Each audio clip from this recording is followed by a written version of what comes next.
Radio for the masses. Headline edition, July 8, 1947. The Army Air Forces has announced that a flying disc has been found and is now in the possession of the Army. If the game is rigged, change the game. Game changer.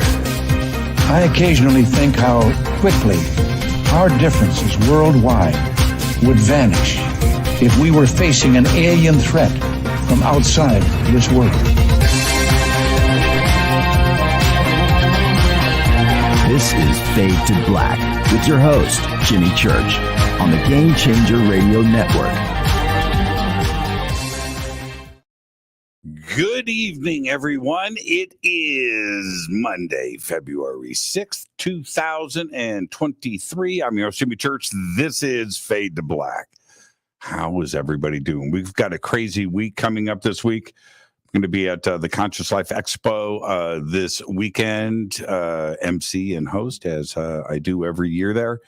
And we've got a short week this week, too, as well. So there you go. I'm going to be doing some live streaming and hanging out and posting from the expo. So you're going to get your fill of me for sure. So don't worry about that. I'm not abandoning anyone, but that's what's going on this week.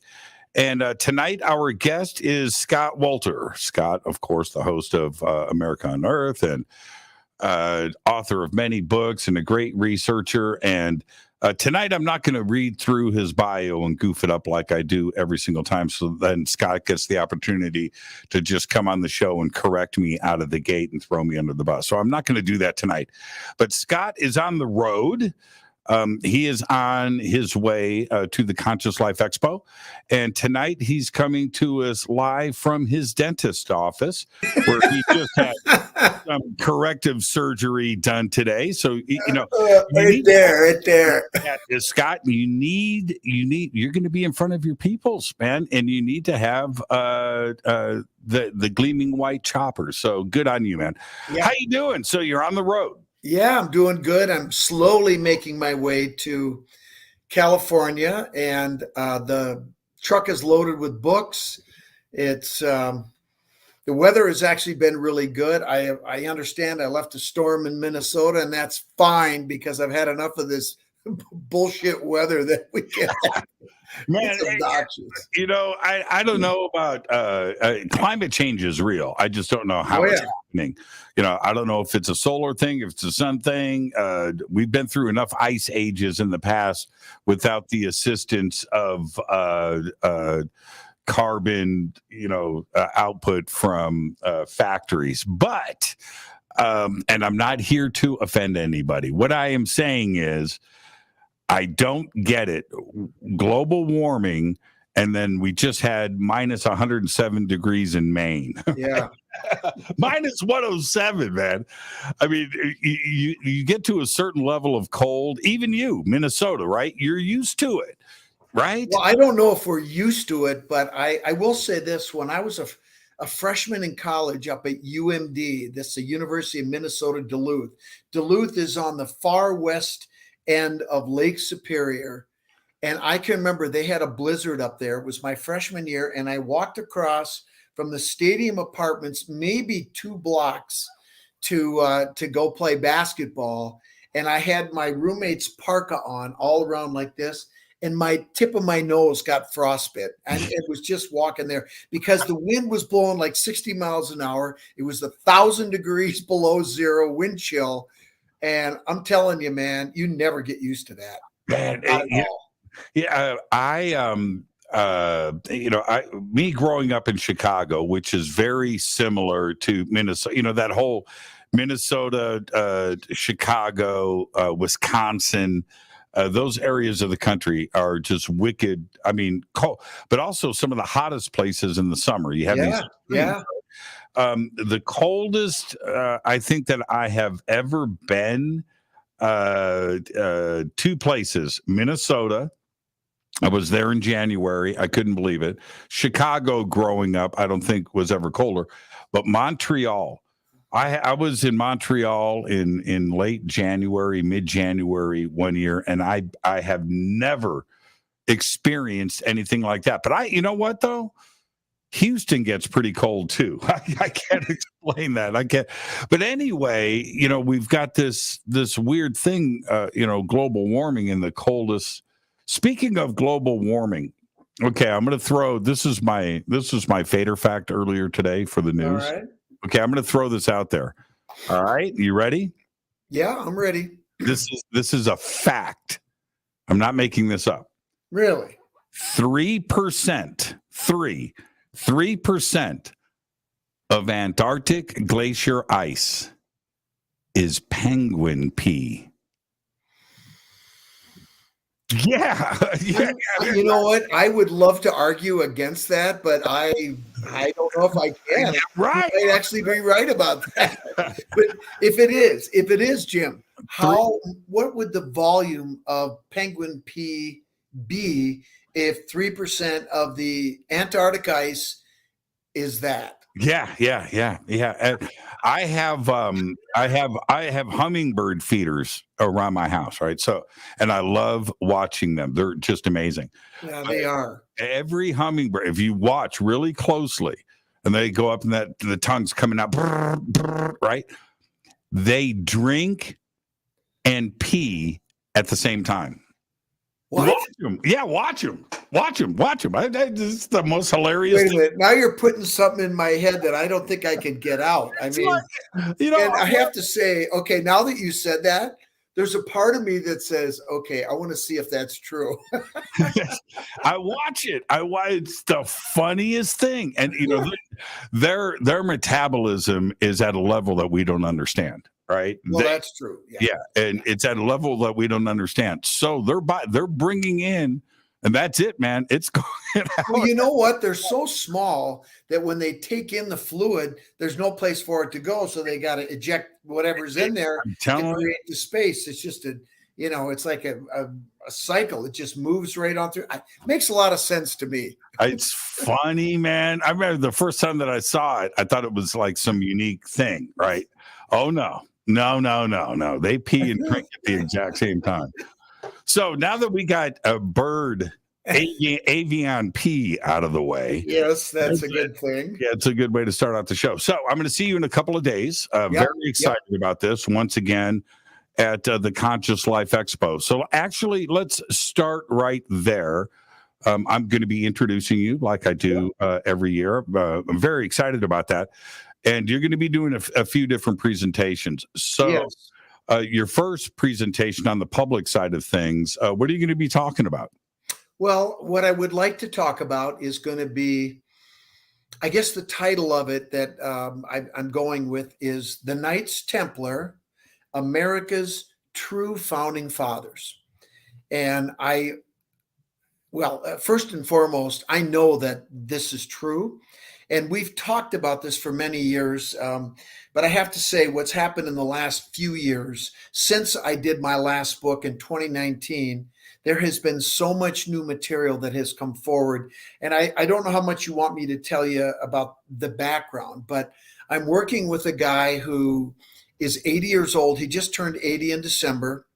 He worked for, he wants me to say a private security company, but it was a spy agency that did missions for our government, specifically the Army and the Navy. And they were given these missions to perform, and they got paid for it. This is a lot like Blackwater, private contractors that are doing, work for our government that not everybody does. But that's not really what the story is about. The fact is that he was part of this organization. It was called Spartan Enterprises. It was formed in 1961, right as he was graduating from high school. And his best friend was a guy by the name of Bill Jackson, who served in the Korean War. He was about 4 years older than Don, but he met him when Don was 7 years old and Bill was 11.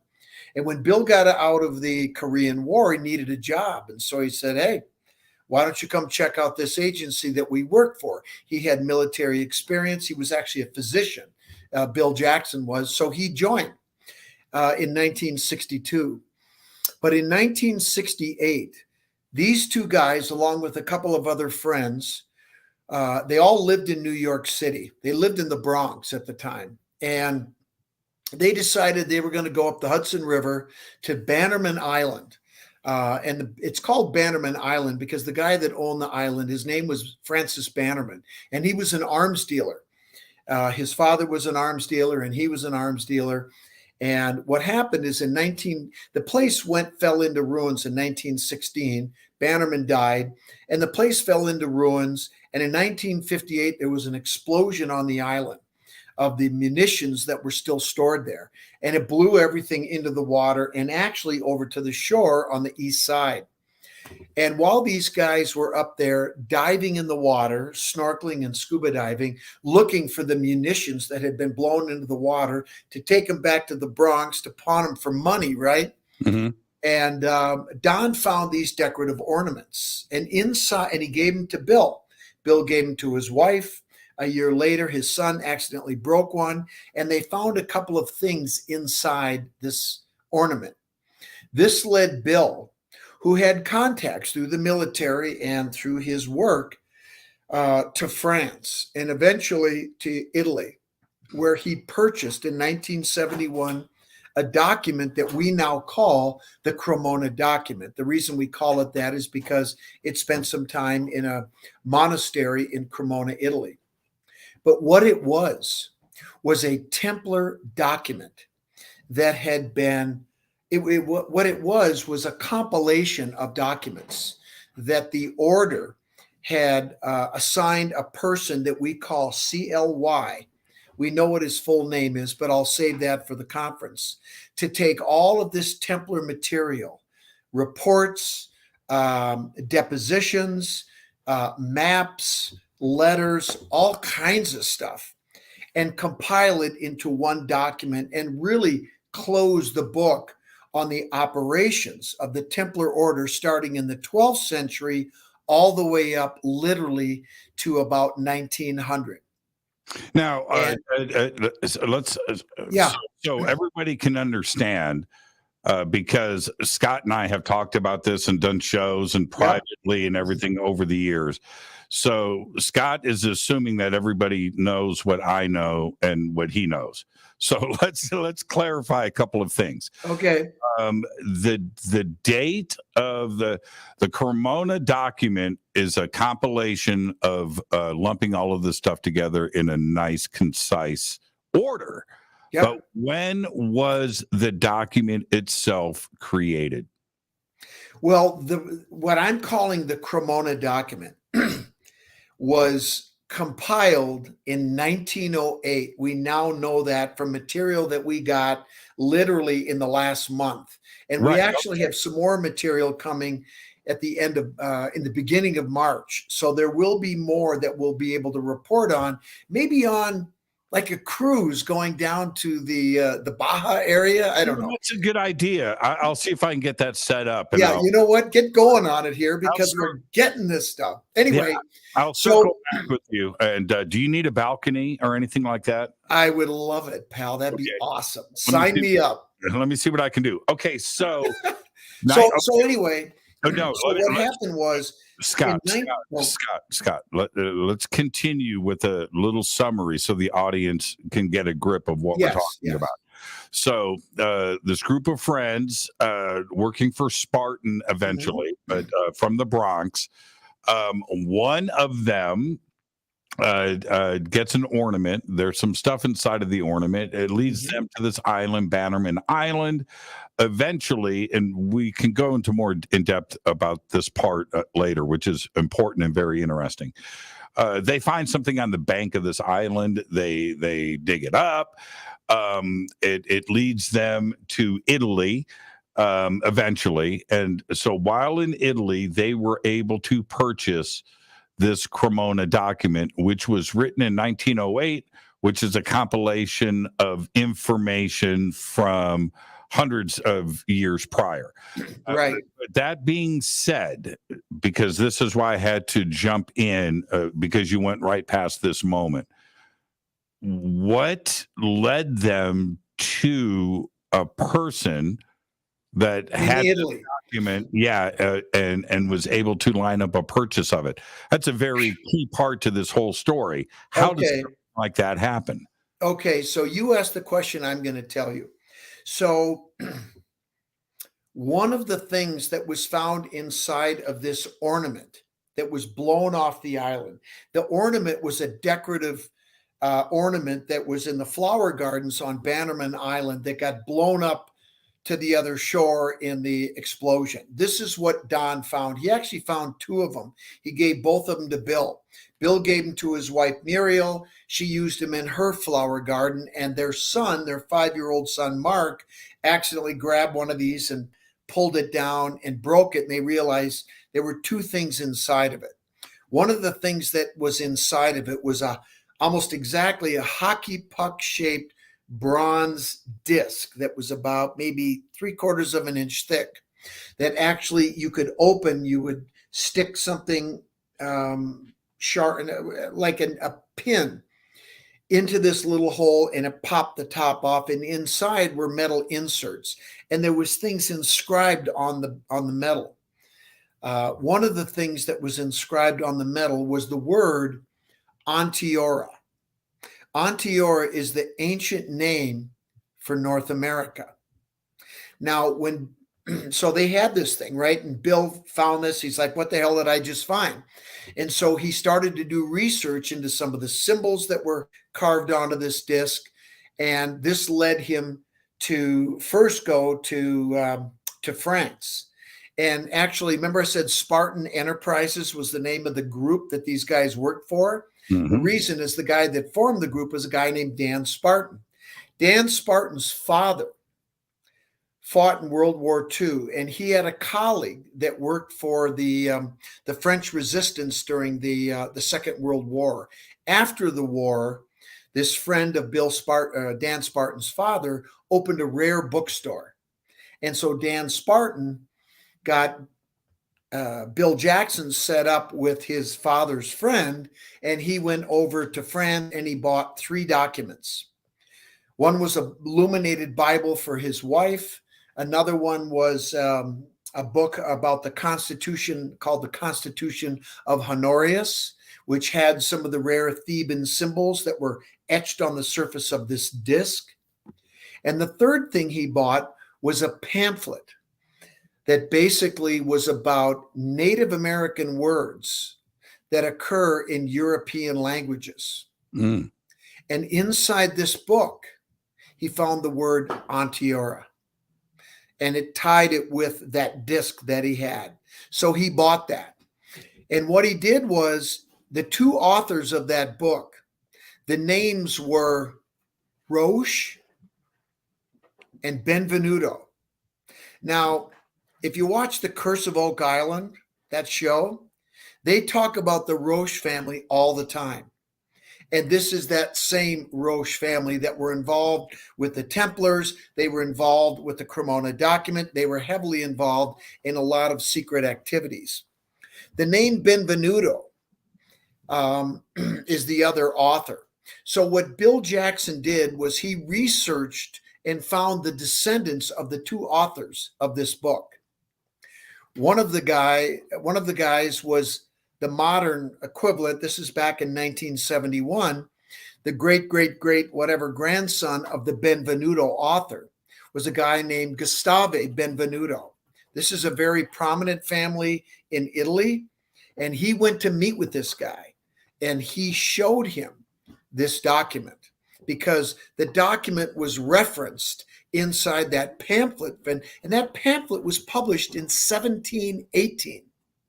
So this is many generations down the line, and the reference for the name Onteora was this Cremona document that he eventually bought from this Benvenuto family. So it's kind of a complicated story to tell, but that's how it happened.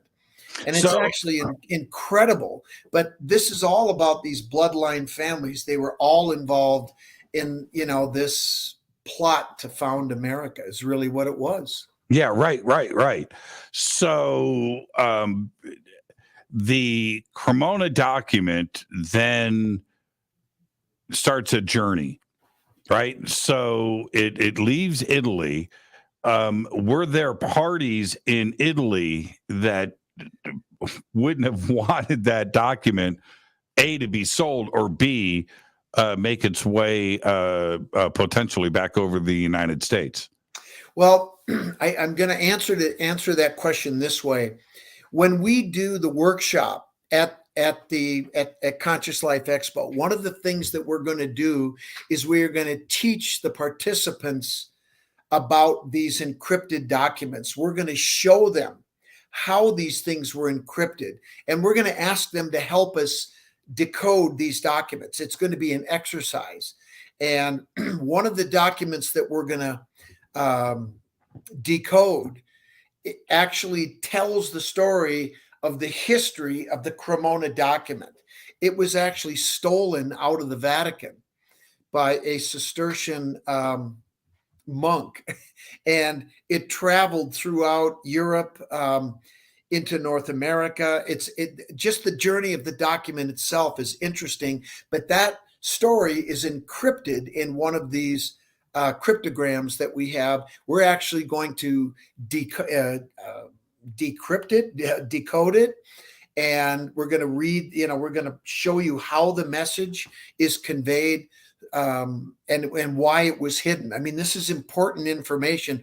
All the important information in this damn document is encrypted in various ways, and trying to figure it out has been, in some cases, it took us months to decode all this stuff. And actually, one of the things that Don found back in 1980 with Bill Jackson inside of a cave in northern Vermont was another cryptogram. But the problem was they didn't have the cipher phrase that you need to decode it. And it wasn't until something showed up about a year and a half ago that had the cipher phrase, and he tried it because it was a zodiac cryptogram, and it worked. So we were able to decode that message 40 years after they found it. And it was part of the book of the Wars of the Lord. Okay. That's one of the two parts that we have. Okay, we're going to circle back to the book of the Wars of the Lord, Right. In just a bit. What language is the Cremona document in? Well, parts of it are in English, French. A lot of it is in French, Italian, Latin. There are three languages in the initial narrative, and they jump off between different authors, or I should say people that were speaking their narratives. We have a bunch of different languages. Italian, maybe I said that already. There's at least a half a dozen different languages that these things are encoded in. And sometimes one message, when we decode it, has English, has French, we'll have Italian, and it's actually very difficult. But what we do is, we use Google Translate today, and we can get the English equivalent, and it helps the message make sense. I got to tell you, Jimmy, this thing is so freaking complicated. It's the most, without question, the most complicated mystery I've ever worked on. And to say that it's complicated would be an understatement. But, going back to when Jackson finally was able to decode this encrypted story, the story it told is nothing less than incredible. Now, I've published the initial parts of the story. The first part talks about 6 Templar knights who went under the south wall, probably around 1118. It doesn't say exactly when, but it has to be at about this time, because one of the 3 authors of this narrative is Hugh de Payne, the first Grand Master of the Knights Templar when they had control of Jerusalem. And that would have been about that time. The south wall being the Temple Mount? At the Temple Mount. Yep. Right. Everybody thinks that the Templars went under the Temple Mount, but they actually went under the south wall. And they followed a series of tunnels, and they found an ancient Christian ritual chamber. And they had to break in. They almost got killed. The story is amazing. But inside this ritual chamber, they found a ritual bath, a mikvah. They found an altar to the east where there was sacrifices that had taken place. But on the floor of this chamber was a fish-shaped tile mosaic of a fish. And on the floor were 4 ossuaries. Now, you know what an ossuary is, right? An ossuary is a first century bone box. Yep. That's only big enough so that the 2 largest bones, the femurs, fit inside crossed. The skull goes in last. Now you know the origin of the skull and crossbones. But inside those 4 ossuaries, and I'm happy to tell this because this is all published, it's not new. They found 12 scrolls. They found another ossuary with 5 devices, 2 for construction, 2 for navigation, and 1 was a cryptex for decoding secret messages. In the 3rd box, they found gold bars.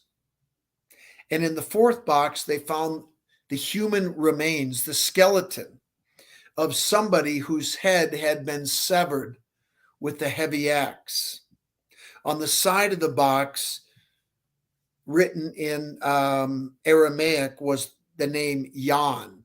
Now, of course, there was no J back in the 1st century. And all of these ossuaries, the ossuary culture in Jerusalem only existed for 100 years. And when the Roman crushed the Jews and destroyed the temple around 70 AD, that was the end of it. So we know these things date back to that time period. Yeah. And so when a family, typically a family, they would have a tomb carved out, and then inside of that tomb, they would have shelves, sons, daughters, aunts, uncles, mom, dad, and they would have the ossuaries placed in the tunnels. They push them inside the tunnels. They also had benches that were cut, shelves, if you will, that were cut into the rock. And this is where they would take the body of the deceased that only the family could process, right? They would anoint the body with perfumes and oils. Then they would take the body, wrap it in a shroud, put it on these benches, and they would let it desiccate for 1 to 2 years. And they'd come back and collect the bones and then put them in the ossuaries and then put them inside those tunnels. And that's where they would be interred in the family tomb. And of course, I don't know if you want to go down that road, but some people on my Twitter thread today were very interested in talking about the Telpiat tomb in Jerusalem, discovered in 1980, that had 10 ossuaries with 7 very interesting names inscribed on them.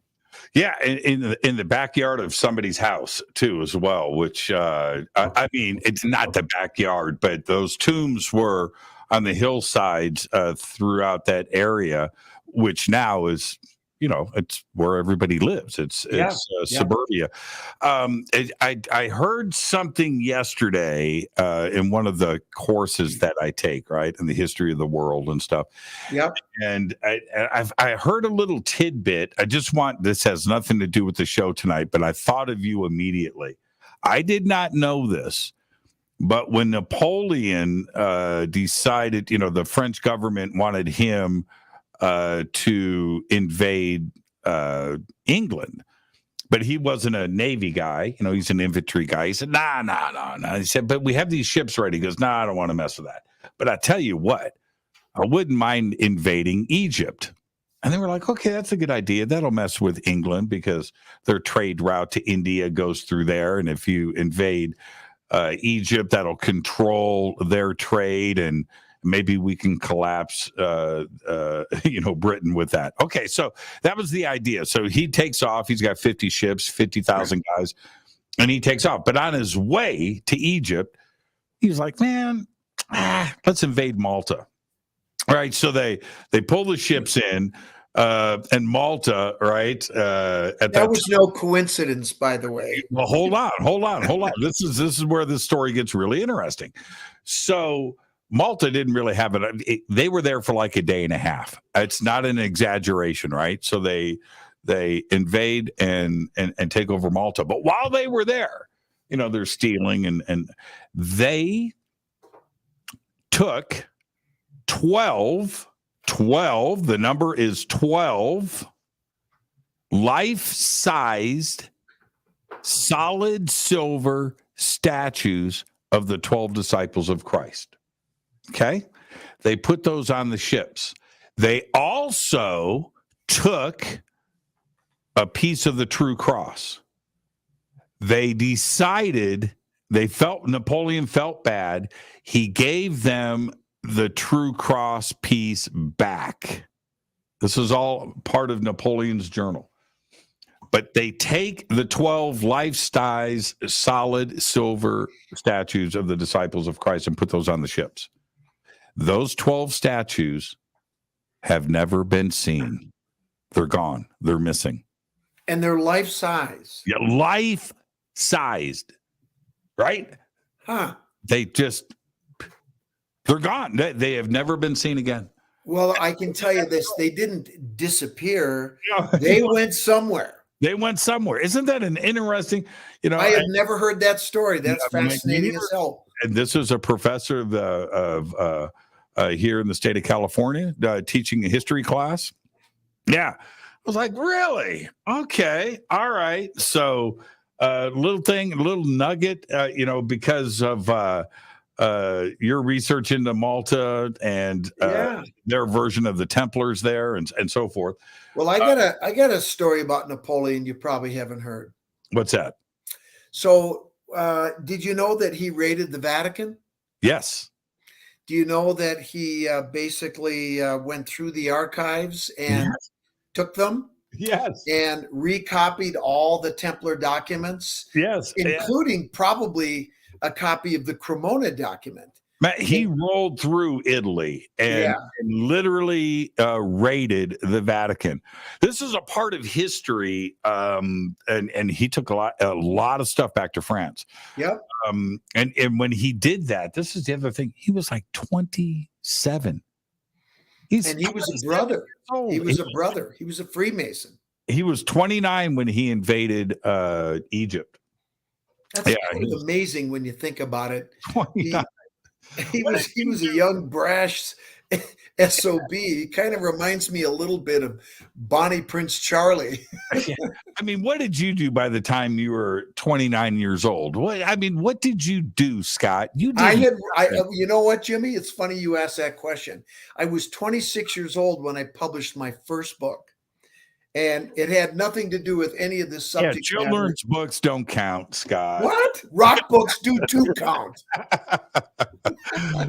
But these 12 statues, and where are they? And prior to that, he just invaded Italy, swept through Italy, raided the Vatican, and was just taking the stuff back to France, going, okay, who's next?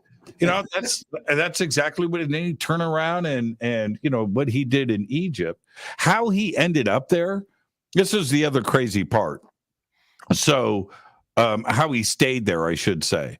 So he goes and Egypt at that time was, there was no real organized government, in the late 1700s, right? There wasn't anything there. Easy to invade, no organized armies or anything like that. They had local governors, these tribe things and so, but easy, right? And there were parts of, Cairo that were run, different countries. It was like that. So he goes in and he thought he was going to roll through. They have their first, so those 50 ships are parked out in the Mediterranean. He goes inland, goes to Giza, 50,000 soldiers. They have what's called the Battle of Giza, right? It wasn't at Giza, it was 7 miles away from Giza, but it's called the Battle of Giza. He eventually, he wins it after a couple of days. The next one was called the Battle of the Nile, which wasn't on the Nile, but close enough. Those 50 ships are out there. The British had ships there, but they had real Navy ships with real guns. And Napoleon had his guns pointed the other way. They sunk every Napoleon ship, including the biggest ship in the world, which was Napoleon's personal vessel, right? So they blow all that. He was stuck. That's why he stayed in Egypt. Yeah, he didn't stay in Egypt. He couldn't get out of there. Couldn't get out. So he put everybody to work, and that's how Egyptology was started. Right. Right. And all kidding aside, that's how it all went down. Well, that's kind of interesting. Sometimes, well, we there's a million examples of sometimes the greatest discoveries happen by accidents or by coincidence. It's not because somebody was, dialed in on I'm going to go look for this and finding it. A lot, it more often than not, it's circumstances, right, and an accident. You stumble upon something, and oh my God, it's the greatest discovery in the world, right? Yeah, and the other funny thing, the English, when they sunk all of the French ships, which was like the entire French Navy, by the way, they didn't even hang around. They just sailed back to England, man. They said, we're done. They just left them there, man. They literally left Napoleon in Egypt. So, okay, so Do we want to go back and try to keep people focused on? Yeah, let's go back to the Cremona. This story's so goddamn complicated. I know.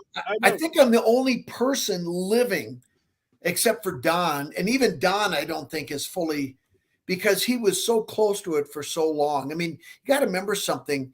Bill Jackson saved Don's life at one time. They were childhood friends from 7 years old.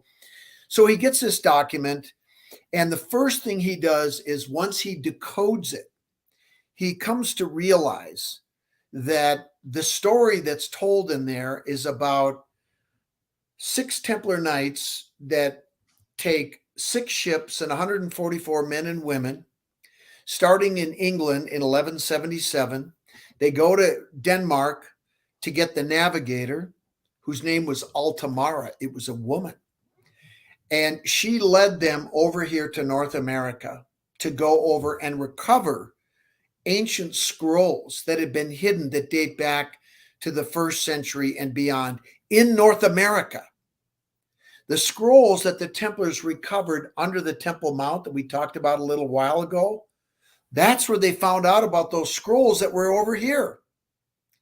And so he leads these 6 ships over there. But as they're going around Newfoundland, heading south and then west, one of the ships hit rocks and it limped to shore. This is in 1178. And they realized that this thing's screwed. They can't save it. They can't fix it.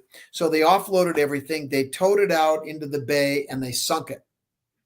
But they left a record of where it was. So Jackson figures this out. And we now have the notebook that Don kept. And one of the funniest lines in the notebook, he writes, Bill said the magic words. He had invited him to go up to Newfoundland to go diving, to look for stuff. He didn't tell them what they were looking for, but the magic words were, I'll pay. Now, what you have to also understand is Don never married, never had a family, never had kids. And he has said to me more than once when I've asked him the question, I said, what are you going to do with all this shit when you pass? He goes, it's all going to you.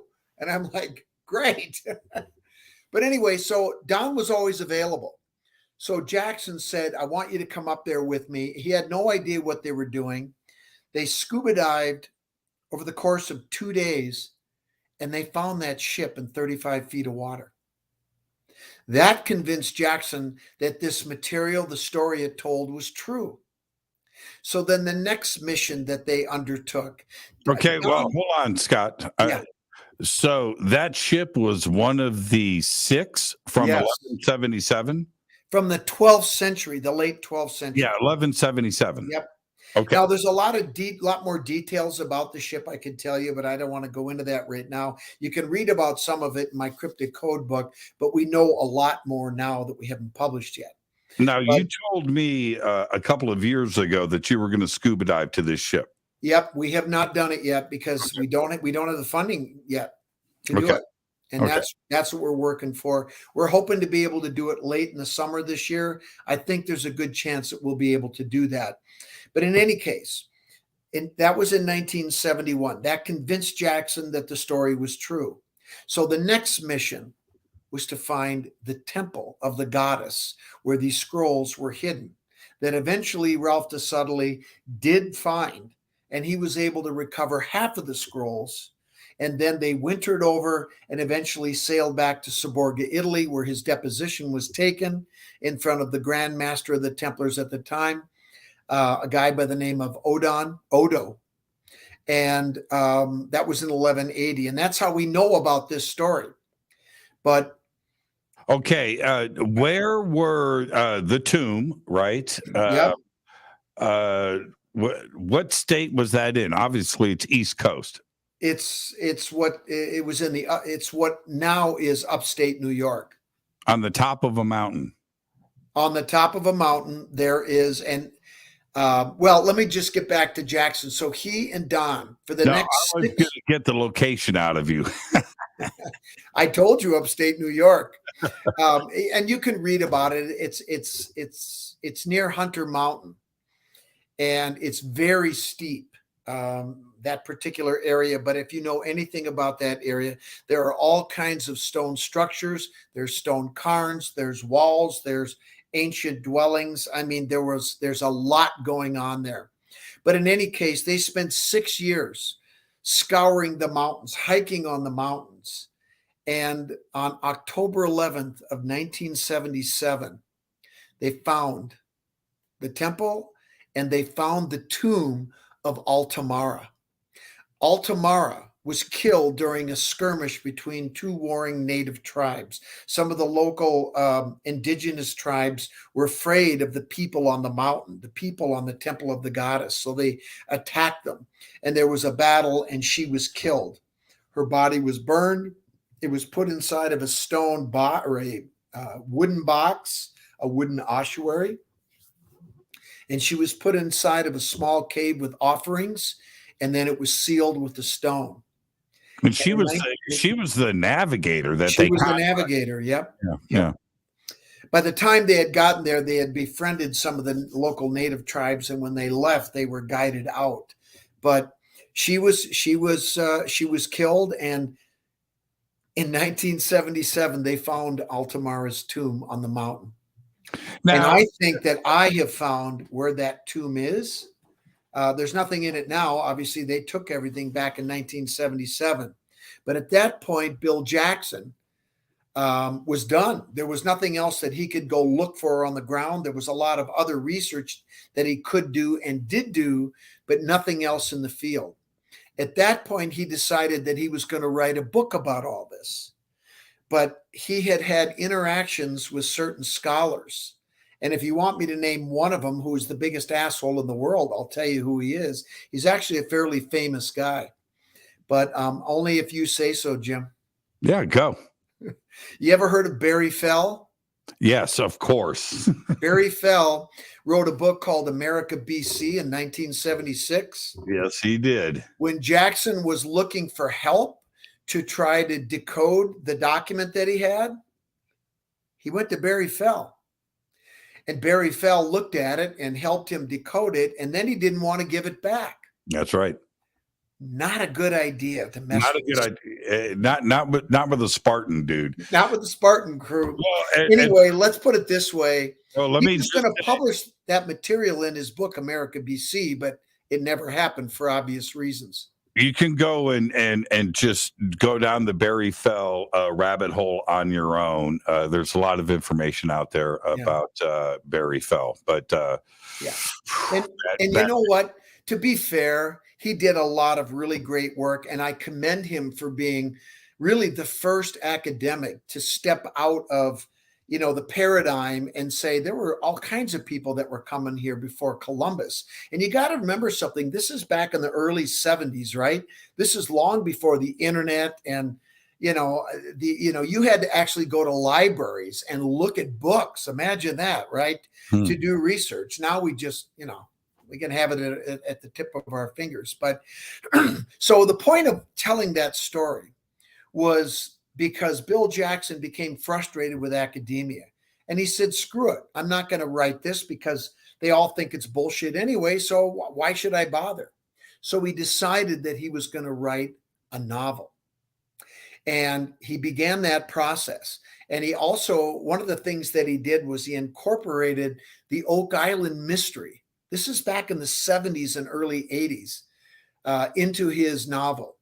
But what happened is he realized that he was coming down with Parkinson's disease and arterial sclerosis, and that he was dying. So he decided to give up on both of those projects. He never finished either one. And he decided to sell the document in 1994. And you know who he sold it to? Who? The Vatican. Oh, yeah. Okay. So I'm glad that we told this whole story, because I was actually going to bring that up earlier in the show, because that's exactly how this went down. That's exactly what happened. Yeah. And so now, why would, I mean, there's obvious reasons. I just want you to, put it out there. Why would the Vatican be interested in getting this stuff back? The answers may be obvious, but why would the Vatican want this stuff? Well, if you understand what the totality of the Cremona document is, it's talking about the actual treasure, the locations where the Templars hid their treasures, beginning back in the late 12th century, all the way up through the middle of the 17th century. They were hiding treasures over in North America to be used for someday. That whole mission was called the Covenant, to establish what they called a free Templar state in a place where their ideological and biological ancestors had already been thousands of years before them. I mean, this whole notion that Columbus discovered anything. I mean, today, does anybody really even accept that narrative? I don't think so. I mean, I don't think they do. I don't. It's weird how in our lifetime, right? Just in our lifetime, that whole thing has been pretty much flipped, and Columbus, nobody wants to say Columbus Day anymore. Well, no, it's called Indigenous Peoples Day now, nobody right? Nobody wants to, hey, man, you guys get Columbus Day off? Dude, you can't No, say that. I don't take that day off just out of principle. I go into work and I work my ass off. It's the principalities. Exactly. So, okay, so he sold it to the Vatican, right? Right. Now, and he got a pretty good price for it. There's an interesting detail that I want to tell you about that a lot of people will never know unless we have a conversation like this.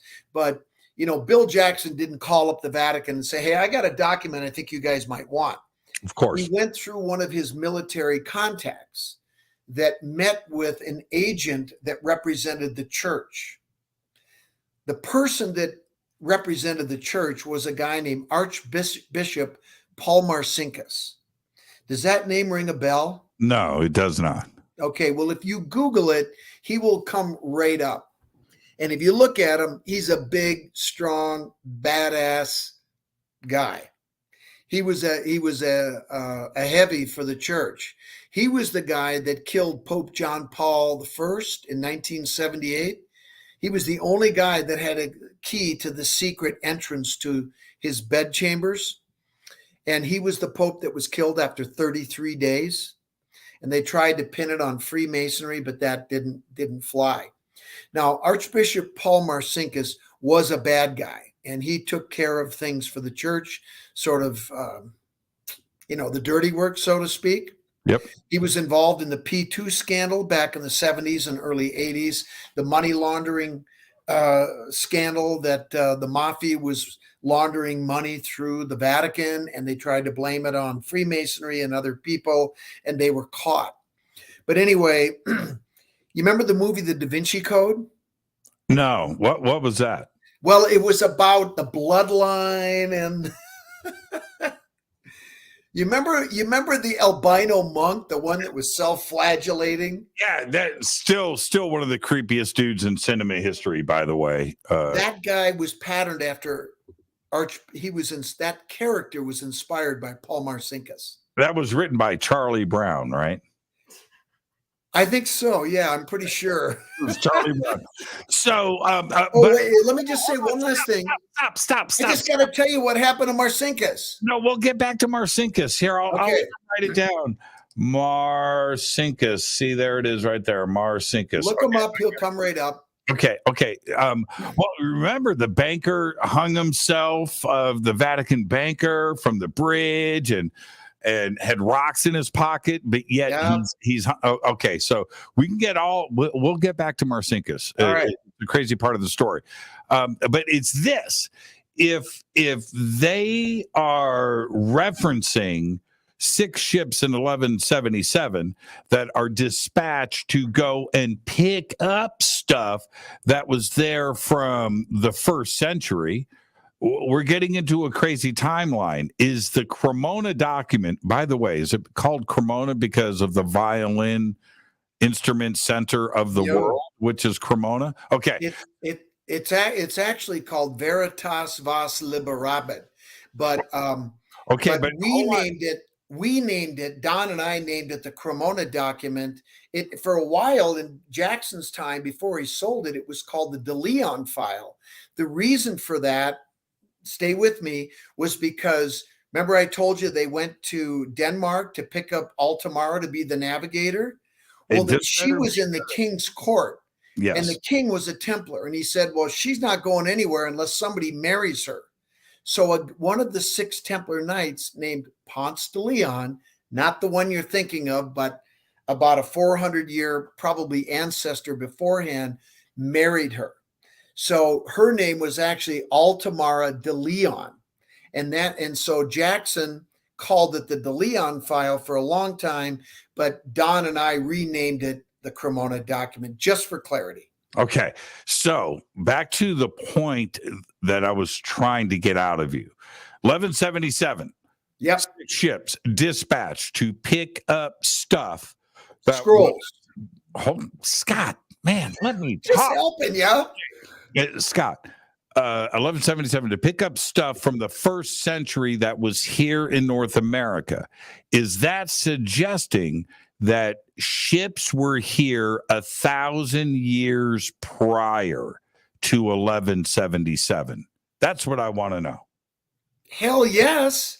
And before that, remember what happened in the 1st century at about that time.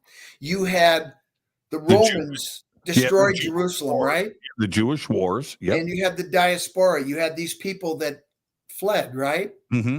Some of those people came over here. Now, you remember something called the Bat Creek Stone? I do. That was found inside of a Cherokee what is now Cherokee territory burial mound. Mm-hmm. Hebrew. Paleo-Hebrew. 1st century. Well, actually, the C14 dates were between 70 and 700 AD. So somebody came here before 700 AD, possibly as far back as the 1st century. Now we have these scrolls that date back that far and even farther. Right. We don't know when they were brought over and hidden on the mountain here, but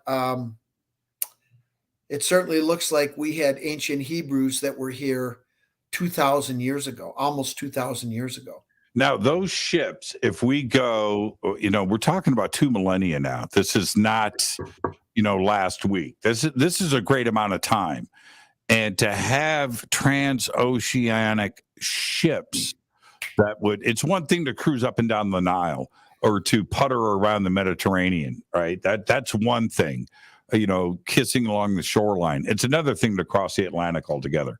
It's an insane thing. Wait. Can I interject for a sec? No, you can't. So did these, are we talking about a dispatch from Jerusalem and that area, the far side of the Mediterranean, Lebanon, Jerusalem? Are we talking about from Cairo, Italy, Greece? So these ships that came across at 2,000 years ago, somewhere around the year 0 to 100. What culture had that ability to cross the Atlantic? Well, I think the Phoenicians certainly had that technology. And, getting back to this whole idea of, you said this is a ridiculous task. Do you remember I told you about the encrypted documents that we have within the Cremona document? We have at least 9 of them. One of them is called the Quetzalcoatl. We call it the Quetzalcoatl cryptogram because that's the cipher phrase that's used to decode it. But basically what the message is instructions on how to get over to the Americas, taking the southern route. But if you take the northern route, basically it's island hopping. And I have talked to people. When I did America Unearthed, we did an episode about the Irish, ancient Irish coming over to North America. And they said that when you leave from Scotland or Norway, you can go to Rockall, you can go to Iceland, to Greenland, to Newfoundland, to Baffin Island, to Newfoundland, and then down to Nova Scotia. And if the weather is good, you can see land the entire way. You get about halfway to Iceland. You can see Rockall behind you in Iceland. Visually, you could see it. So basically, you were island hopping all the way there. Now, that in principle sounds great. Could you see every day? Of course not. It was cloudy and storms and rough seas and currents and all that. I mean, it wasn't an easy journey, but it wasn't as difficult as some people want to try to make it. And I can tell you that we know that the Scots were coming over here routinely all the time. The Basques were coming over here.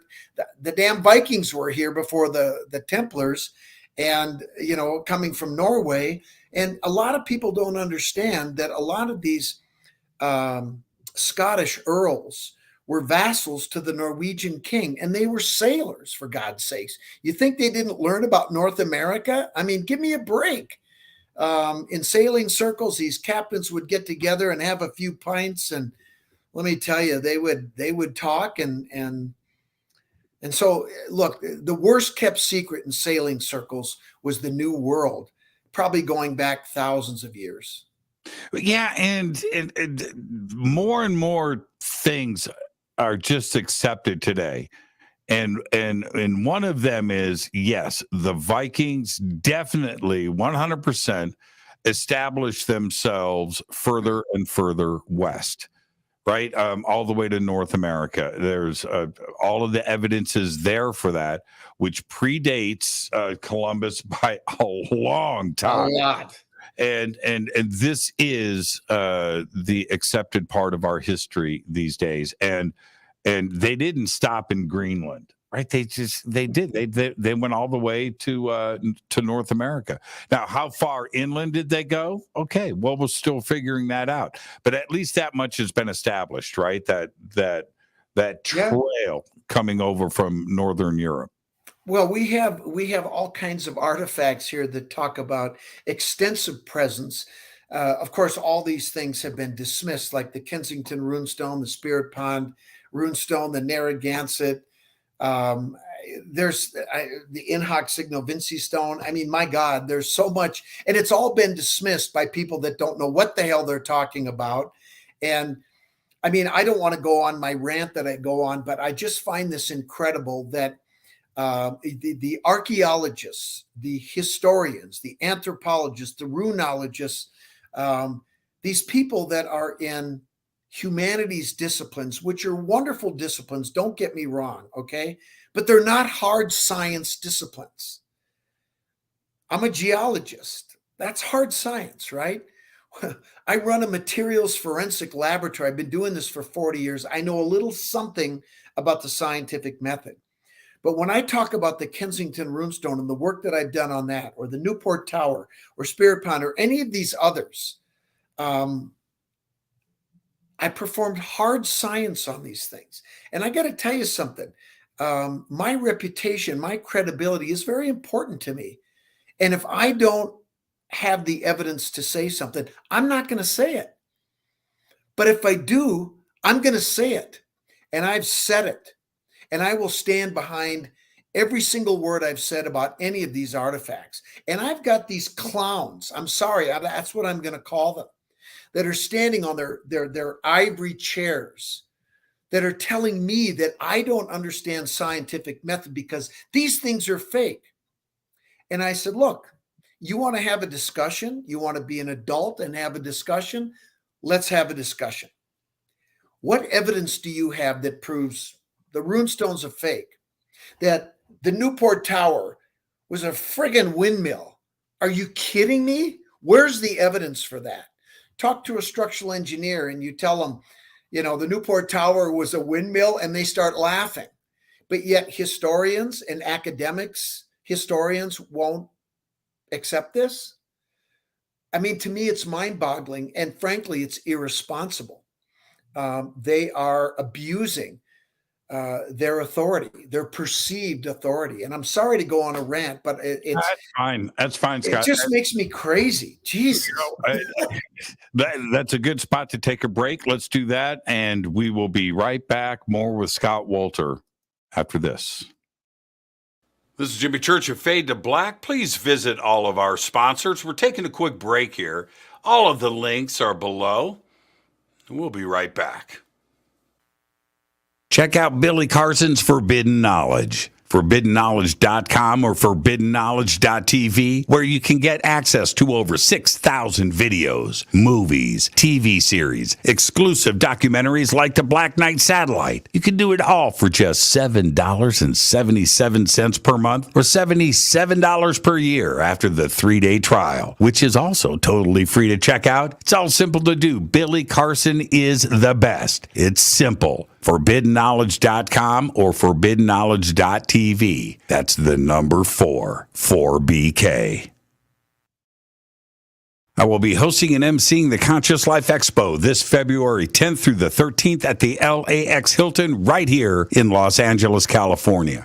200 speakers, including Linda Moulton Howe, Bashar, Deborah King, George Norrie, Daniel Sheehan, Scott Walter Johnstone, and David Wolf. Over 200 vendors, special events. This is the biggest event of its kind on planet Earth. You've got to come and hang out with all of us. Tickets and info at ConsciousLifeExpo.com. The links are below. On Saturday, April 1st, that's right, April Fool's Day, 2023, I will be hosting the Parapod Festival at the Hyatt Regency right here in Valencia, California.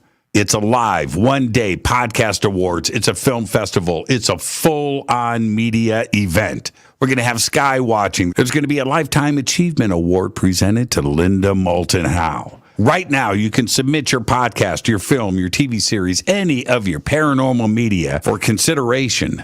You can do all of that on the links below. For info and tickets, go to parapodfilmfest.com. That's parapodfilmfest.com.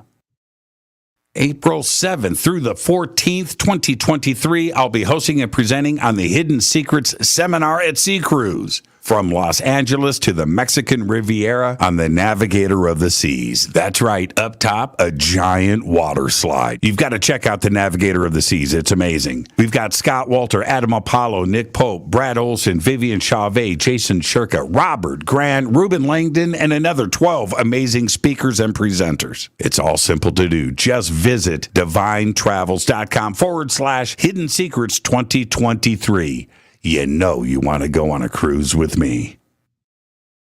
River Moon Coffee, makers of the Fade to Black blend. Truly the best coffee on planet Earth. Just visit rivermoonwellness.com or their Amazon store. It's all simple to do. You can check out the Fade to Black blend, the Game Changer blend, or any of their Black Moon Wellness products. It's the only coffee I drink.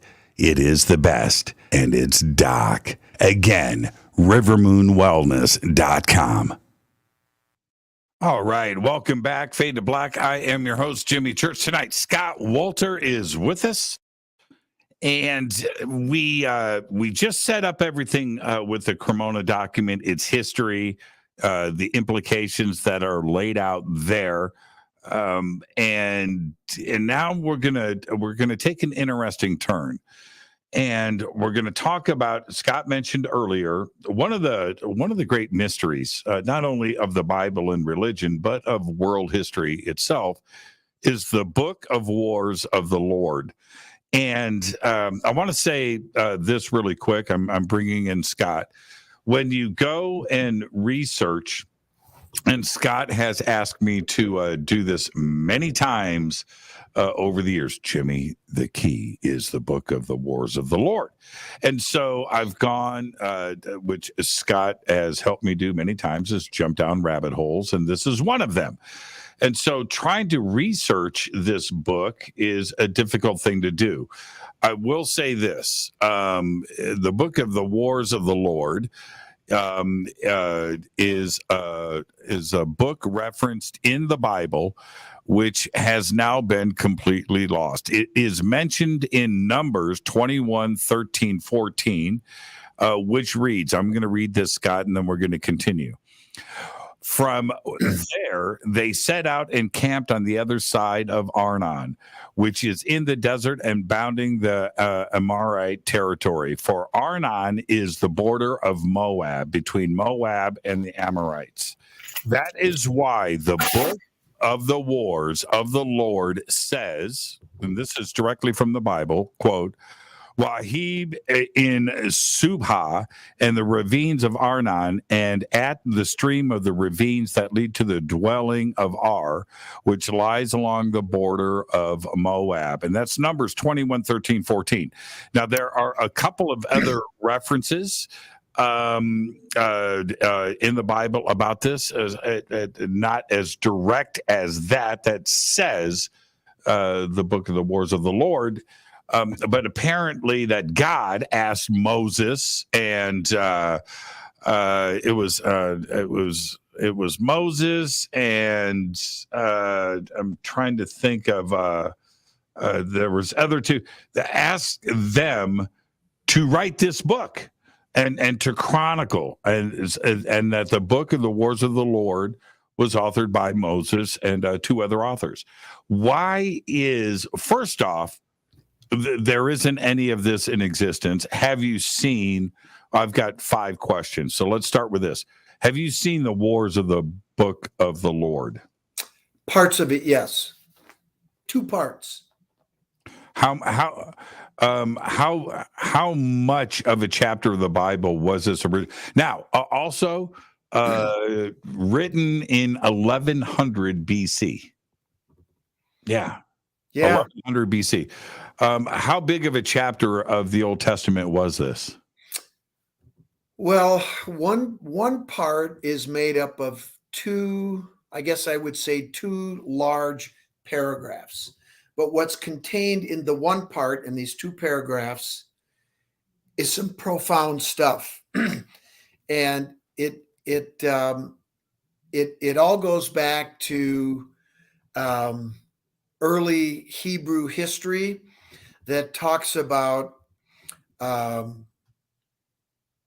what they call God, what they would call deity. And I don't want to give away too much because I want to drop this when we go to the conference.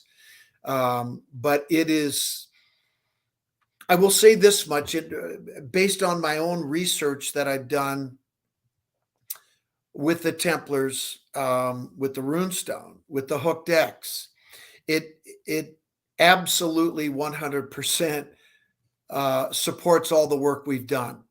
And that may sound strange, but when it all comes out, you'll understand what I'm talking about. And it's going to be a pretty intense workshop that we're going to have. And I think people are going to absolutely love it. There's not going to be anybody that I think is going to say, well, that can't be. They're going to say, that makes perfect sense. Now, in the other part, it's much longer. And it tells, it basically tells the story of why the Temple of Jerusalem was built where it was. That's something I think I can feel comfortable telling you. But there's 2 things that appear in this second part that when we share it, again, will make as much sense as the previous part, but it goes much further. Okay, so what's the first part about that you have read? The first part is about the origin of man. How so? That's all you get. No. No, I can't do it. I can't do it. I'm going to save it. We have to. I want people to come to this conference, and they're going to hear something that they've never heard before.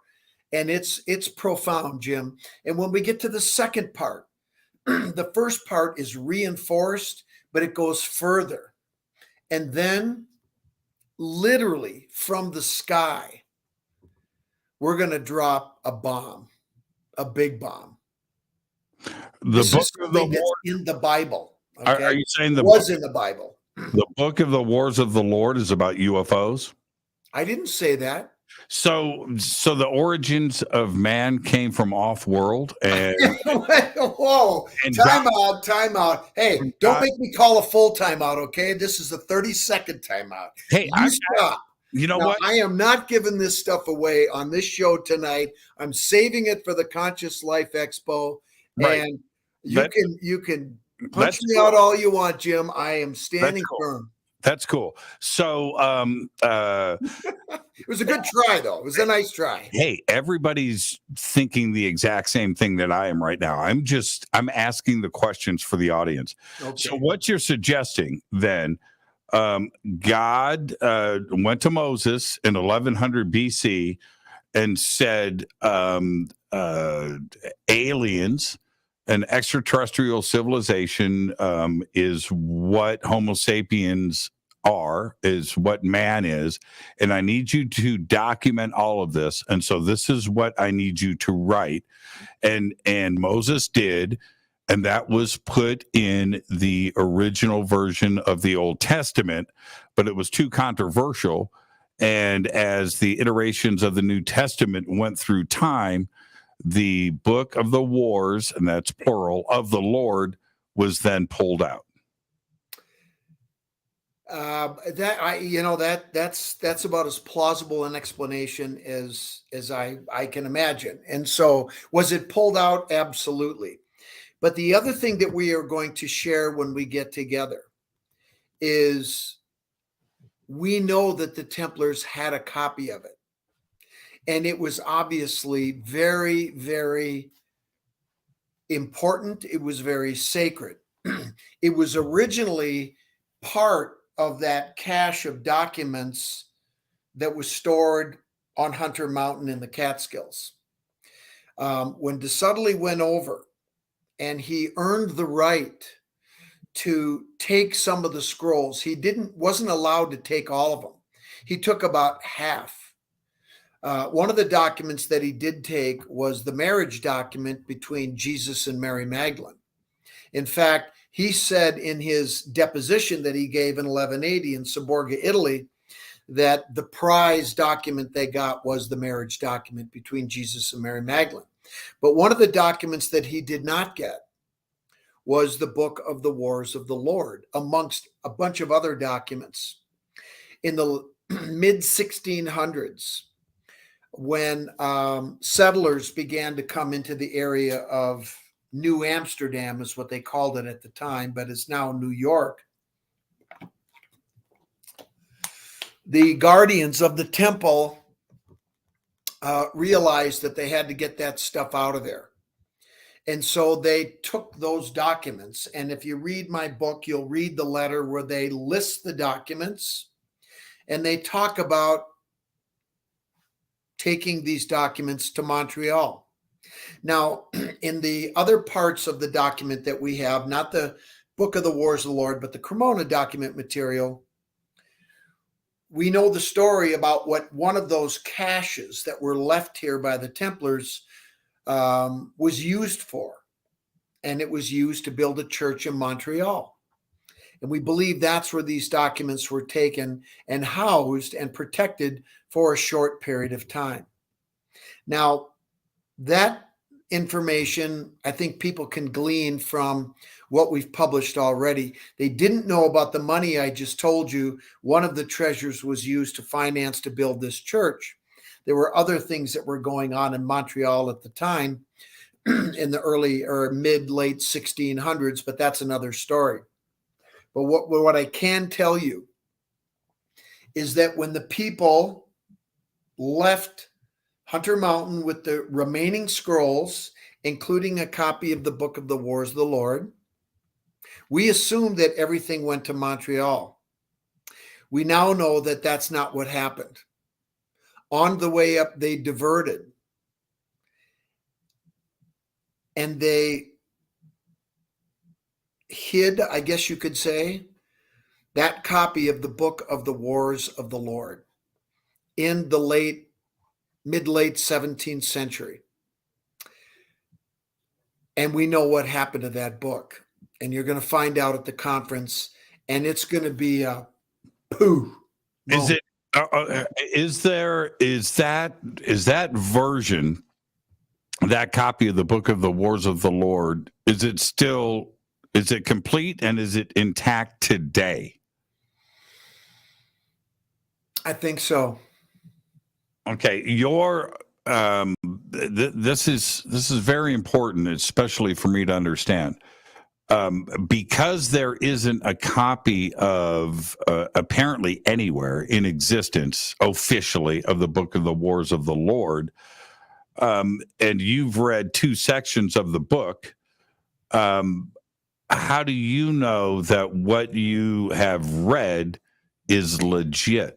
There are a lot of people out there on the net saying that they've got a copy of it, right? And all of that is BS. Yeah, we know it's BS. Right, but, right.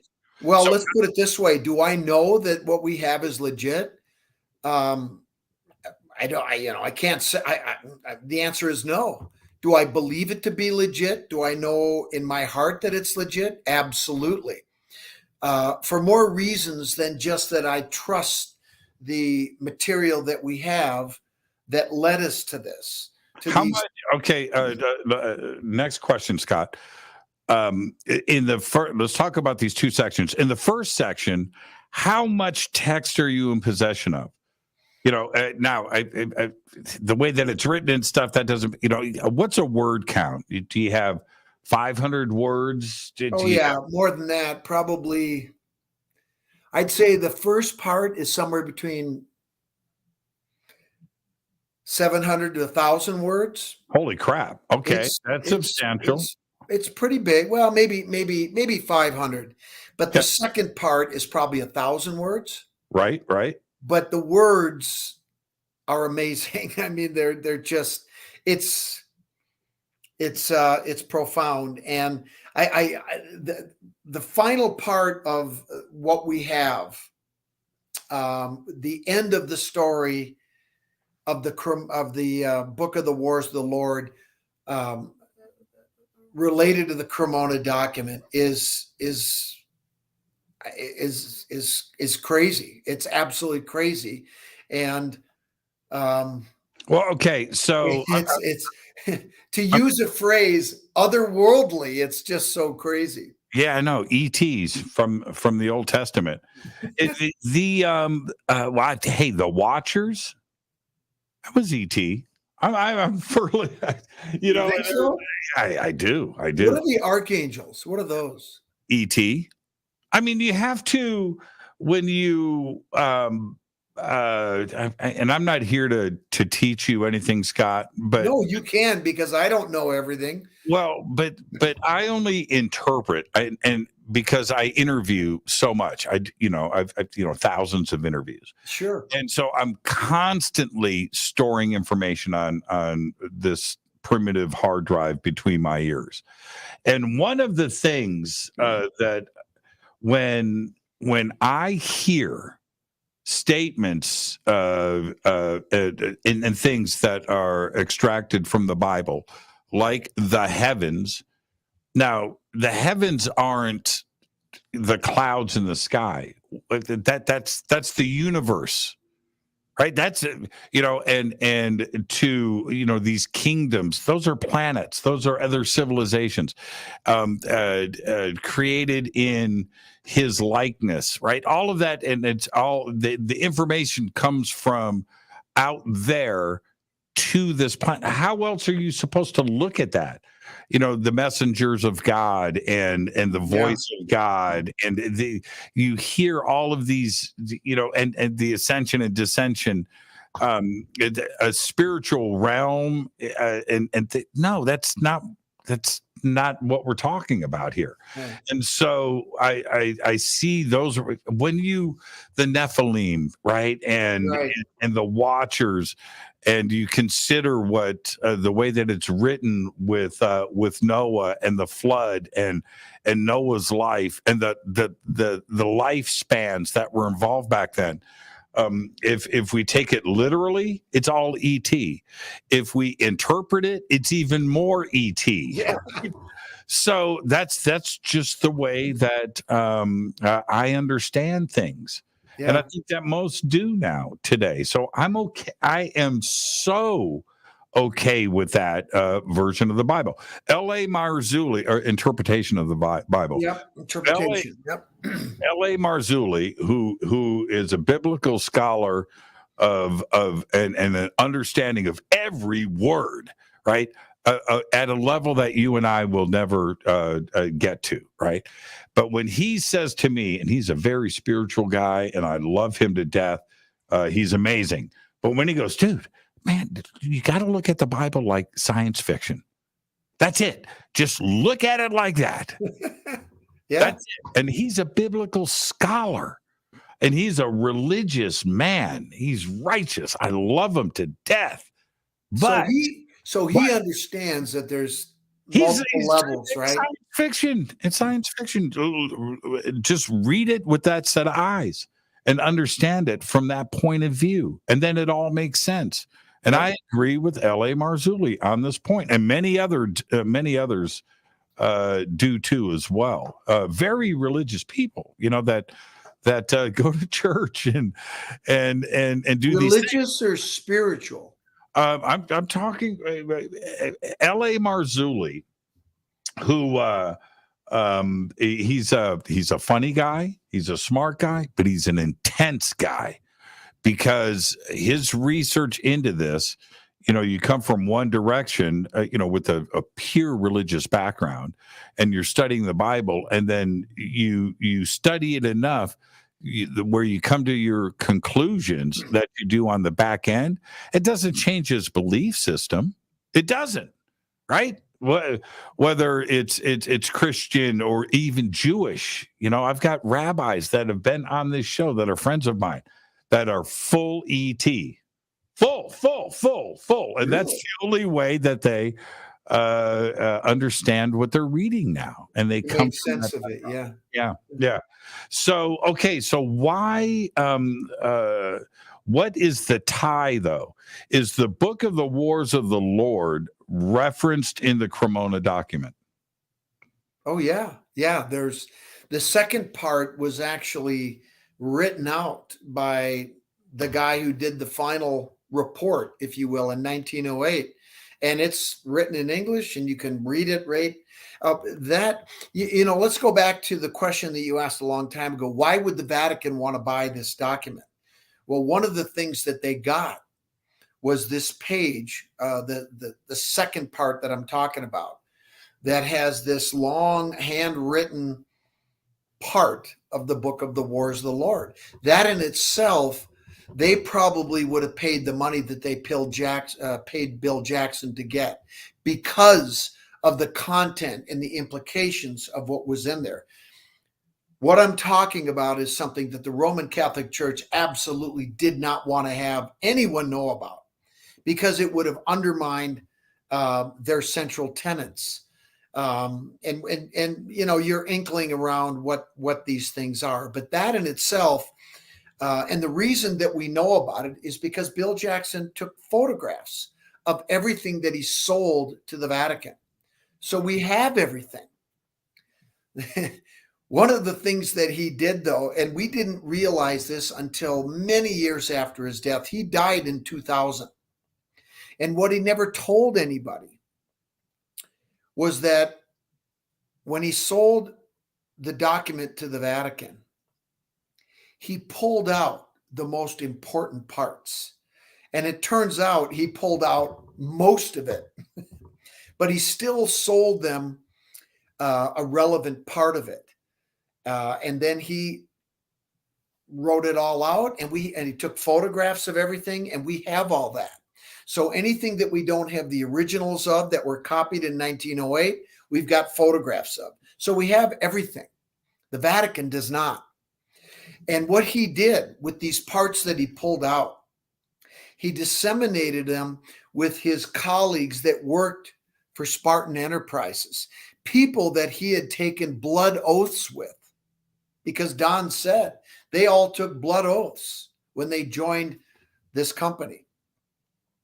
And every one of them that he gave parts to, he gave them strict instructions that upon their deaths, that their estates had to give this material to Don Rue. Now, over the past almost 6 years now, 5 people have died. And this material has come to Don. And he'll give me a call. He'll say, Scott, John Drake died. John Lennon died. Dan Spartan died. Dave Ryan died. And I got a box. I got an envelope. And I say, don't open it. Leave it there. I'm jumping in the car. We're going to record this. And we have. And each time the material is just mind-blowing. The problem is it's all encrypted. The maps aren't. We can read the maps. Some of the material that we get is written in French. That's pretty easy to translate. I always get 2 different people whose first language is French to translate them for us. Then we put the 2 together and we get a good semblance of the message. But the maps are amazing. The maps are ridiculous.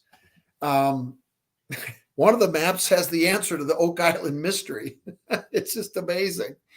Well, don't give it to them because we're not giving it to them. Are you kidding me? They need to do 10 more seasons of advertising sales. Yeah. Hey, listen, good for them. Whatever. It's the United States of America, man. And That's if you figure out a way to make that money, good on them. Yep. Here's the thing, though. And I think that the brothers have their heart in the right place, and and good on them. All right. That being said, but when the internet started, right, and in my first version of an early search engine, and I'm 1994, right? Yep. AOL was just like starting. This might have been before AOL, but right in that period. I find, and at that time, there were only thousands of websites. Think about that. Where we are today, right? Yeah. Trillion websites in the dark web, but back then, there were just you could have had a yellow pages with all of the websites in it. Right. Okay. Right. So I find it was one of the first websites, an Oak Island website. It was like 2 pages. That's it. Really? Right? Maybe 3. And I'm like, what is this? And then it was probably the same creators of that did a Rennie Le Chateau website. Oh, yeah. So, but I had never heard of Oak Island. And so for me to jump in to the history of Oak Island, and certainly I think that the information that was on that original website is still one of the best, because it was all the information that was available on Oak Island at that time. That's it, right? And now it's crazy town. But I was able to go through the story, and now it's 30 years ago. This is 2023. Yeah. So I've been interested in Oak Island for that long. Yeah. And I don't know. I think it's one of those things, when you have the flood chat, this and the refill and whatever, the traps, right? Okay. I think that it's something that we don't want the answer to, right? That I just don't. I don't think we need it. I don't think we need it. Well, I don't know. Jim, I have a lot of mixed feelings about that whole thing. Do you think, Scott, do you believe, because at this point they frigging have dug up the entire island, right? Okay, so, and the island's only this big. Is it that big? I thought it was like that. Okay, exactly. So, is there something to be discovered? Yes or no on Oak Island, or is it done? I'm not talking about a coin or a nail. I'm talking about Shakespeare's frigging plays, the Ark of the Covenant. What is there something? Is there something on Oak Island? No. Exactly. No, for God's sakes, they've spent 10 years. If they've proven anything, it's that. And the truth of the matter is, Jim, there was something there and it was recovered a long time ago. And so it's just, it's a dry hole. There was something there. I'll give them that. And, but there were a lot of people that lived on that island. There were a lot of people that came and went on Oak Island and a lot of other places. I mean, if you excavated other islands up in Nova Scotia, you'd find the same shit that they're finding there. Mm-hmm. And you know what? I guess the problem that I have is, it's so misleading the way they keep people interested, and they ask questions without proper context and all that. And, it's just the antithesis of what we would do on America Unearthed. I would never lie to my audience like that or mislead them. Would we have, a buildup going into an act out before a commercial? Well, of course we did. But,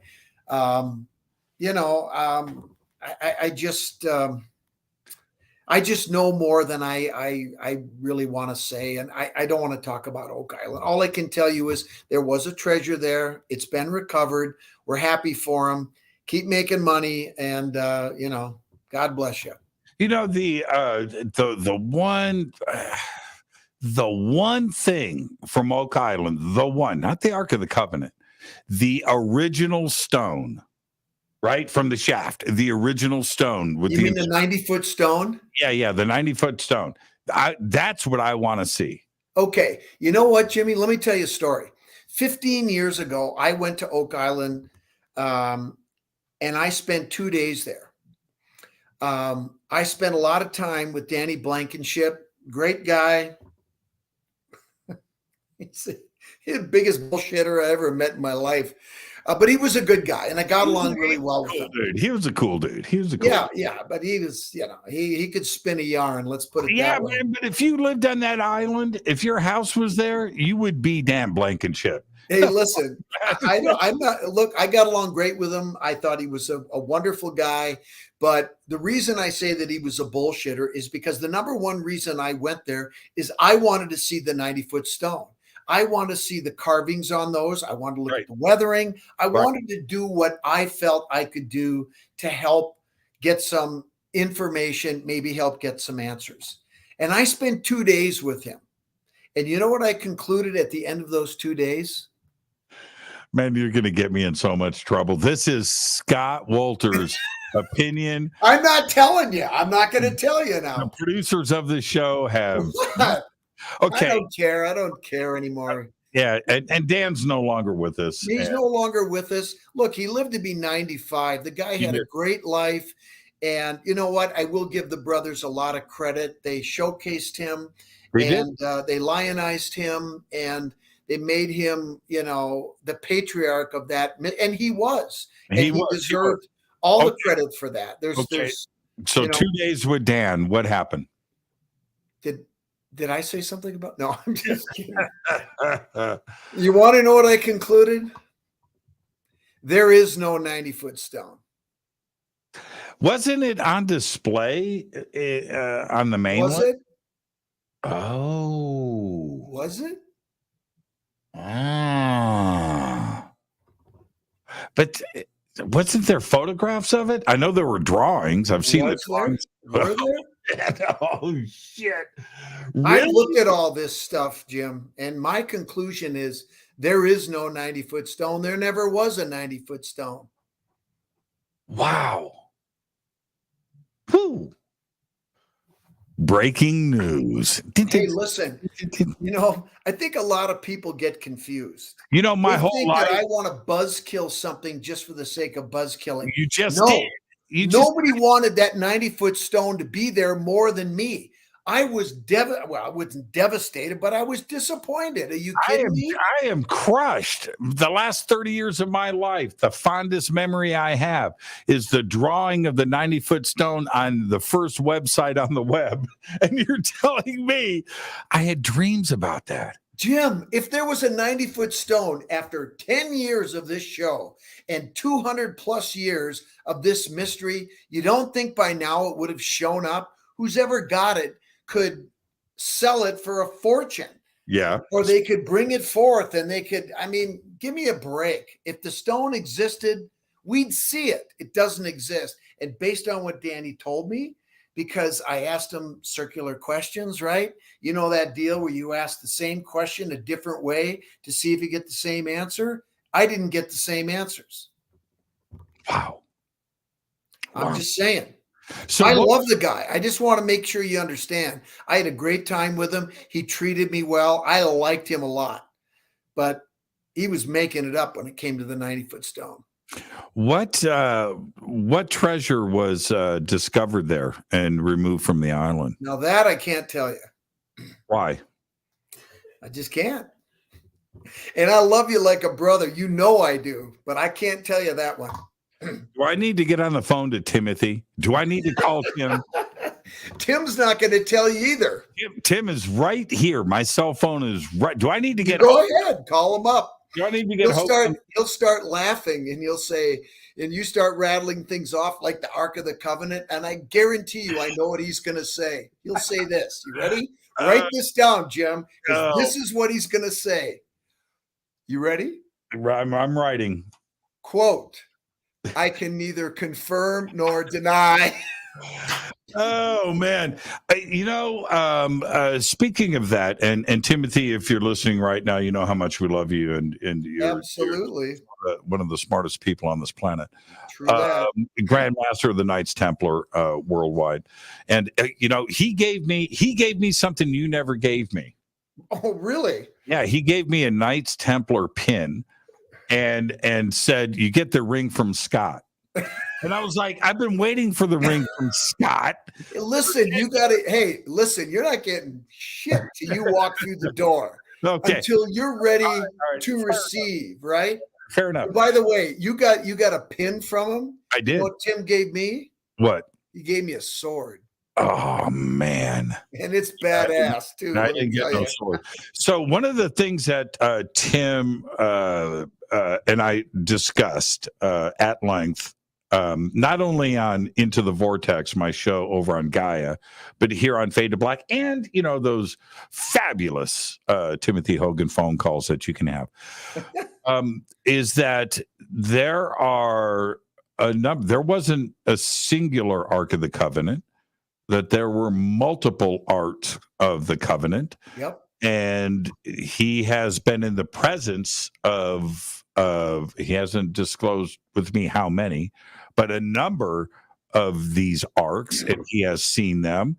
And some of them are here in North America.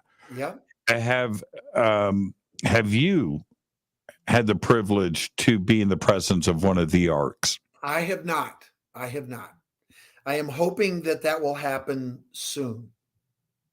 That's a pretty profound statement, from Tim, and I think his evidence is very solid, and I've looked through it.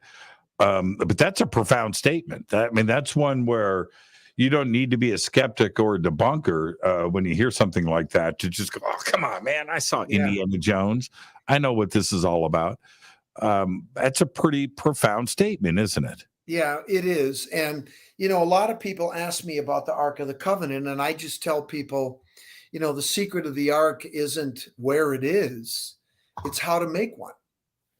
Because there isn't just one Ark. And that gets into, what is the Ark? What was its purpose? And one of the things that's interesting about the Cremona document is one of the pages that was sold to the Vatican, but we have a beautiful photographs of, is the instructions on how to make it. Now, one of the problems with the document that Jackson sold to the Vatican is virtually the entire document that he sold to them, not the entire thing, but just about all of it, was encrypted in Theban, which is an alphabet that the Templars used. It's a one-to-one letter substitution, but to be able to get the letters to line up, you need a cipher phrase that puts everything in the correct order. So then when you do your letter substitution, you're using the correct letters to get an intelligible message. What we realized in 2017 that Bill Jackson had done is he crafted a narrative in the documents that he gave to them in his handwritten notes. And he said page 1 was missing. Well, page 1 was missing because he pulled it out. And the reason that's important, page 1, is because at the top is the cipher phrase that you need to decode the document. On the back of page 1 is a map to where the Templars got in under the south wall and the route they took to this secret chamber. Theoretically, we could go back in there. He wasn't going to give that to the Vatican. And I remember when I first saw that document, he had given it to his daughter, Melissa. And he said, hold on to this. If anything happens to me, it needs to go to Don Rue. Now, his daughter forgot about it and never gave it to him when her dad died in 2000. But when she moved from the country where she was living in 2017 to be closer to her brother, who had just had a child later in life, when she was packing, she found this material and she sent it to Don. And it's interesting because she also sent the note that her dad wrote that gave us some insight into his mindset of why he did what he did. But it was interesting. We got another letter about 3 years ago from Jackson with other material, other documents, where he says exactly why he left this material to Don. He said, Don was my best friend. He was the only one that took my research seriously, hiked with him, in the mountains of the Catskills, went up to Newfoundland diving in the ocean and helped him find that ship. And he said he is the youngest of the Spartan personnel that will probably outlive us. And that is exactly what's happened. And now he's 80 years old and he's the last man standing. And I feel honored and privileged to be able to work with him on this incredible mystery that we're pretty close to, I think, the bottom of the well. We think we're going to be getting a few more pieces of information probably in March, but that's probably going to be it. But we now have a very clear picture of the Templars' activities, both in Europe, in the North Atlantic, and over here in North America, and what exactly they did, what it impacted historically besides the Oak Island mystery. There's a lot of other stories that people might be aware of that are affected by this story. They don't even realize. And it comes full circle all the way up to this day. And you said it yourself. Tim Hogan is the Grand Master of the Knights Templar Order today, the true tradition that started with past Grand Masters like Leonardo da Vinci. And Tim has looked at all this material. He hasn't seen it all yet. He's seen most of it. And it's consistent with the records that he has. So we know the story. And we're going to tell a big chunk of it at the conference. And we're going to share some of these encrypted documents. We're going to teach people how to decode them. And you're going to see the lengths that the Templars and the tradition, the ideological descendants that were Freemasons, right? One of the questions that's definitively answered with these documents and other research we've done is there's absolutely no question that modern Freemasonry evolved directly from medieval Templarism. No question about it. And it goes back to the first century Essenes, Jesus, Mary Magdalene, John the Baptist, and all the way back to Egypt and beyond.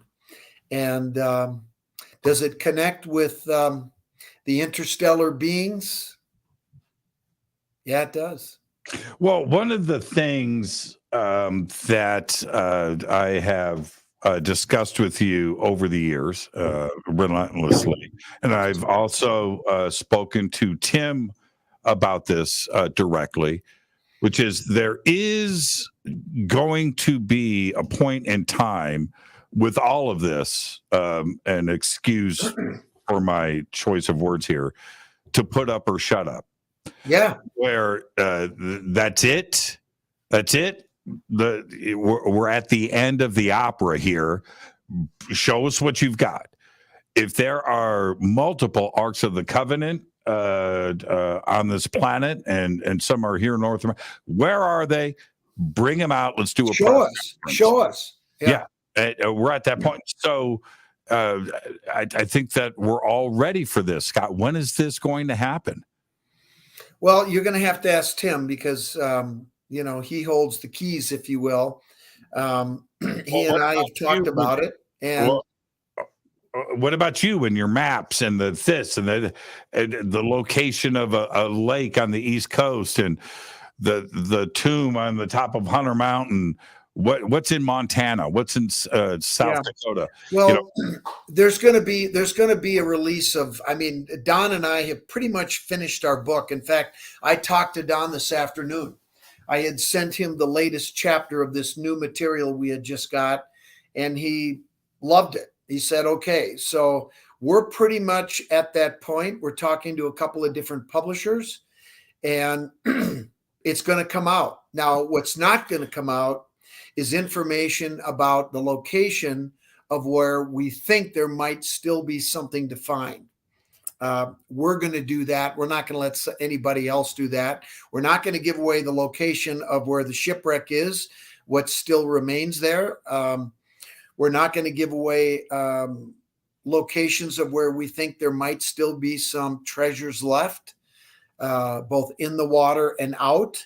So that material will not be released, but I can tell you that what we are going to release is going to be absolutely mind-blowing. And the story is absolutely consistent. It's cohesive, and in my mind, conclusive. And it completely rewrites the whole historical narrative of the founding of this country. And frankly, right now, that story needs to be retold because we have people that think certain things happened that didn't happen. They're interpreting certain things in our Constitution that they aren't interpreting correctly. And you hear a lot of people and politicians talking about what our founding fathers believed. And frankly, they don't know what they're talking about. Make no mistake that the tenets of our Constitution and the principles upon which this nation was founded were based on the principles of Freemasonry. And Freemasonry evolved from medieval Templarism. That is not a coincidence. This is a direct correlation. And the problem is there are too many people in this country that have been brainwashed into thinking that Freemasonry and Templarism cannot coexist with organized religion, specifically Roman Catholicism. And that's absolutely not true. It's not true at all. But make no mistake, the reason this country was founded, part of the reason goes back to what happened to the Templars back in the early 14th century, right? The put down. And who put them down? The King of France, a monarchy, and the Roman Catholic Church that combined and legitimized each other and elevated themselves, these institutions, above the people. And so the persecution of that group was not destroyed. They were not destroyed. They simply went underground. And they had a plan that they crafted centuries before. And that was to establish a new place, a sanctuary. They called it the New Jerusalem. They called it a free Templar state. Francis Bacon called it the New Atlantis. We're all talking about the same thing. They're talking about a place where people could live free from the tyranny of the monarchs of Europe. We fought a revolution against what? A monarchy, for God's sakes, right? People forget that. And a place where people could practice whatever religion they wanted, right? Because they learned what happened when the church gets too strong and they persecute the people, right? And I'll tell you what, it's very simple why the church doesn't like Freemasonry and why they didn't like the Templars. Because they understood this simple thing that is the big problem. And that is that anybody on this planet can have a relationship with deity, God, Yahweh, the goddess, whatever that thing is up in the sky, right? It's all around, whatever God is, whatever you want to call it. Our founding fathers said, you can believe in anything you want, and you can have that relationship one-to-one, just you and your God. And frankly, it's nobody else's business who that thing is and what you call it and how you venerate it. The problem is the church requires you to go through a human conduit to get to Creator. And when you take away that human conduit, you literally take them out of business. You put them out of business. And that's why they hate us. So you can decide for yourself, whoever might be listening, how you want to live your life, how you want to honor your God, your deity, your goddess, whatever you want to call it. That's your business. And don't let anybody ever tell you that it's not. That's what it all boils down to, Jimmy. Yeah, it's true. It's true. And don't send change. It'll wake the baby Jesus. That was a good one. That's mine. That's mine. You can, Scott, I'm going to see you in a couple of days, my friend. And all right.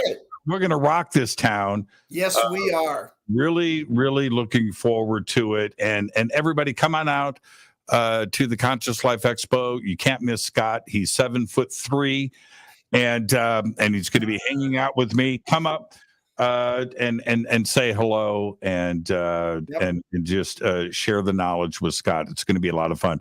Safe travels, my friend. And all right. All of Scott's links are below. We've got them throughout social media and, of course, over at jimmychurchradio.com. You want to reach out to Scott, you can do that. He's right here on Twitter. He's over on Facebook. He's very accessible. And, of course, over at his website. And then you can come and take a selfie with Scott. You just got to bring a stool about that big. And then you can do that. I might have a stool at my booth, Scott, for everybody to take selfies. No, Jimmy, we're going to have a great time. And listen, thank you for having me on tonight. Thank you for having us at the conference. It's going to be amazing. And I want to invite people to come to the workshop. You're going to learn some crazy stuff. And we're going to hit the book of the Wars of the Lord friggin' hard. It doesn't even exist. You can try. Hey, Scott. That's my line, baby. Don't steal my lines, okay? I love you, brother. I'll see you in a couple of days. Safe travels. All right. Thank you, Jimmy. Scott Wolter, the absolute very best. Conscious Life Expo. The links are below. You can head over there. Also, I'm going to have my luncheon on Sunday, the Disclosure Luncheon. I think there's just a few tickets left for that. So if you would like to come and hang out with me, I'm going to pick somebody, maybe two, to come out of the audience and sit at my table up on the stage. All right. So all of that is available below. I'm your host, Jimmy Church. This has been another great conversation with Scott Wolter. And there you go. I've got a very strange week coming up on Fade to Black. So everybody just live with that. And I will see everybody here tomorrow night. All right. Things are in flux right now. You'll see tomorrow. Fade to Black is produced by Hill J. Palm and Renee. Thank you to Dennis and Kevin. Webmaster is Drew the Geek. Music, Doug Aldrich. Intro, Spaceboy, spaceboymusic.com. Fade to Black is produced by KJCR for the Game Changer Network. This broadcast is owned and copyrighted 2023 by Fade to Black and the Game Changer Network, Inc. It cannot be rebroadcast, downloaded, copied, or used anywhere in the known universe without written permission from Fade to Black and the Game Changer Network. I'm your host, Jimmy Church. Until tomorrow night, I want everybody to be safe. Go back, Lee Tappy.